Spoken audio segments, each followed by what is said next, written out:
Hey everybody, welcome back to where we are diving deep into the New Testament. It is what we do on this channel.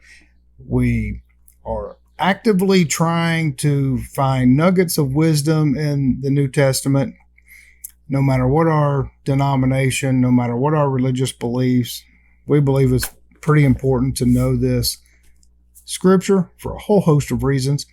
And if you have an open mind and are not offended by asking the Bible questions, then if you're not offended, then you came to the right place. If you are, then probably not. But we are in Matthew chapter 5, verses 25, where Jesus has just instructed his followers that if you are going to pray before the altar, you need to take a gift and leave it for the clergy or priest, whatever. So like a tax to pray. And that's in the previous video. And we're picking up right there in Matthew chapter 5, verse 25, where Jesus says, agree with your opponent quickly. I think that is a great practice if you can. If you can find common ground and agree with your opponent, that's wonderful. But what if you can't? What if they don't want to talk to you? And what are the repercussions for not agreeing with the tyrant? There's some opponents you just cannot agree with. So what are the consequences of that?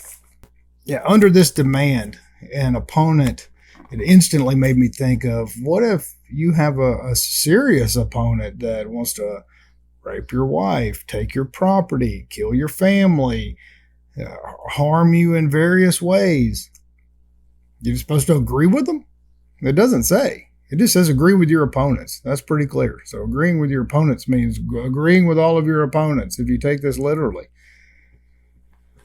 I find that a little difficult. Jesus does not make this demand clearly. So how is that positive? I'm not sure of that. So if anybody has any solid, good, kind comments, I'd appreciate that. And in chapter 5, verses 26, he says you can't go further until you pay the last bit of your money. But it's so unclear. It's like, go further where? And pay it to who?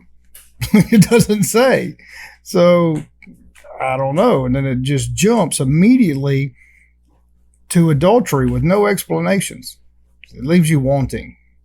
And there are countless preachers and pastors that they'll attempt to fill in the blanks. But if you have eyes to see and you have a critical mind to read, and there is no explanation. So there you have it. And so we will continue on in the next video. And if you're curious about all the details of the Sermon on the Mount, watch the several videos up until this point.